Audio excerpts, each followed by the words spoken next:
Tetikasa Harena voajanahary sy kijana mamokatra. Tetikasa eo ambany fiahian'ny Minisiteran'ny Fambolena sy ny Fiompiana miaraka amin'ny Minisiteran'ny Tontolo 𝐼ainana sy ny Fampandrosoana Lovainjafy izay vatsian'ny Governemanta Britanika vola miaraka amin'ireo mpara-miombonantoka amin'ny 𝐚𝐫𝐳 misy Botanical Garden sy ny 𝐷𝐼𝐻𝐿𝐵𝐻𝐿 𝐼𝐻𝐿𝐵𝐻𝐿. Tetikasa nanomboka ny taona 2024 ary ny farana tamin'ity taona 2024 ity. Tanjona napetraka ny fiarovana ny harena voajanahary, ny fitantanana sy ny fikajiana ny afo, ny fikarohana sy fanomezan-danja ny bozaka malagasy, dia eo ihany koa ny fanatsarana ny fiompiana omby ary ny fanatsarana ny farim-piainan'ny olona eny ifotony. Hita soritra nandritra izay 3 taona ny asan'ity tetikasa ity izay ny fiovana sy ny fandrosoana hita tamin'ireo faritra 3 ny asany. Misy ireo faritra arovana dia ibity ao amin'ny faritra vakinakaratra, �𝐴𝐻𝐿𝐵𝐻𝐿 faritra analamanga ary 𝐡𝐚�𝐫𝐲 ao amin'ny faritra amoromany. Nisy ny fahombiazan'ny tetikasa. Ty tetikasa ty moa zany dia nitanterana tao anatin'izay 3 taona nanomboka ny 2021 ka hatramin'izao 2024 izao. Sarotra tokoa ny nahazoana ny vokatra satria dia tantsano iarahana miasa amin'izay resaka fanatsarana ny fiompiana omby sy fampiasana ny kijana izay. Dia ny tena hoe fototra nahazoana an'izay fahombiazana izay moa zany dia teo ny ministera izay nanohana foana izay midika ho hery lehibe ho anay sy fampifandraisana ny tanjon'ny ministera amin'ilay tetikasa. Dia eo ihany koa ny asan'ireo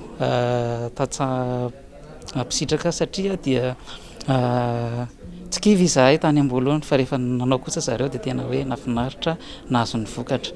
Hany ka tojo amin'ny tanjona ny rina ka niakatra ny famokarana ronono, niakatra ihany koa ny tapiterahan'ireo omby ary ny toe-batan'omby moa zany dia hoe tena tsara, matavy foana ny omby na dia amin'ny vanim-potoana mahitany azy satria ampy ny sakafo ho an'izy ireo. Famparetana izay asa nataon'ny tetikasa sy fampiroboroboana ny asa nataon'ny tetikasa izay dia natsangana fikambanana eny ifotony zany ireo tantsaha mpisitraka ireo dia zareo indray no hitantana miampy ny fanaraha-mason'ny manam-pahefana sy ny faritra rovana tsirairay izay ny asan'ny tetikasa amin'ny fanitarana izay asa nataon'ny tetikasa izay mba ahafahan'izy ireo misitraka hatrany sy manohy hatrany an'izay asa efa natomboka izay.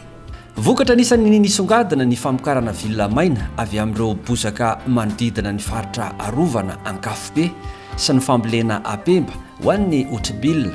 Raha ny taona 2020 sy 2021 dia 4 no ombon'ny tetikasa. Ankehitriny kosa dia tafakatra 7 izany ary vinavinaina ho tafakatra 12 ny taona 2020 sy 2021. Anisan'ireo mpisitsaka eny ifotony nahazo tombotsoa tamin'ny tetikasa ihany koa ramatoa Lantoniaina, renim-pianakaviana Piopy omby avy ao amin'ny commune ambanivohitra ibity. Niainga tamin'ny omby 2 ary tafiakatra 4 izany ankehitriny sady efa mahafehy tsara ny fambolena vilona ho sakafon'ny omby. Tombotsoa amin'ny zavatra rehetra hoe ny ara-voajanahary nafinaritra ny fampiasana azy na teo amin'ny ara-fambolena na ara-fiompiana izay masiny anay no natao ny le resaka bozaka dia fantatra hoe ty ny tena mety tsara ho an'ny omby, ty no tsy dia mety ho an'ny omby.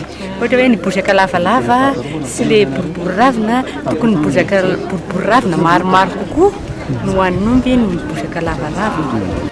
Tombony ho an'ny Minisiteran'ny Fambolena sy ny Fiompiana ny fisian'ny tetikasa. Ity tetikasa ity dia nitanterahana tao anatin'ny 3 taona ary vao nanomboka mihitsy hatrany amin'ny voalohany dia efa niara-dalana hatrany ny tamin'ny tetikasa ny Minisiteran'ny Fambolena sy ny Fiompiana satria fantatritsika fa nisy ny resaka fiompiana omby tao anatin'ilay izy.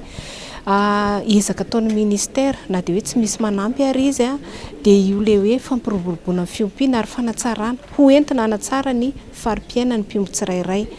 Nanatanteraka an'izany ny tetikasa ary nanome vahana tokoa sy lanja izany hoe bozaka izany havadika ho sakafon'ny biby.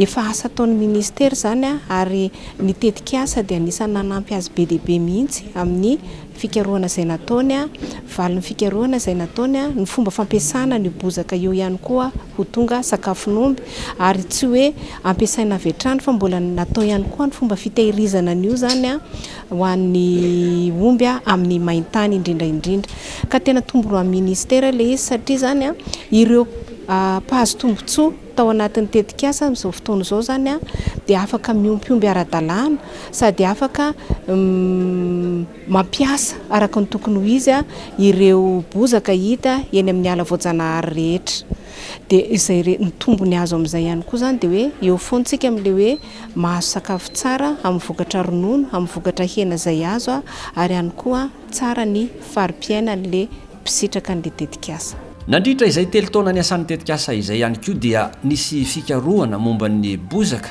manodidina ny faritra arovana sy ireo kijana eny ifotony. Nandritra ny lanonam-pamaranana no tanterana ny 17 septambra 2024 teny amin'ny hotely Panorama Antananarivo moa no nanehoana ireo zava-bitany tetikasa ireo teo anatrehan'ny manam-pahefana isan-tokony sy ireo mpahazo tombotsoa avy amin'ny faritra arovana misa 3.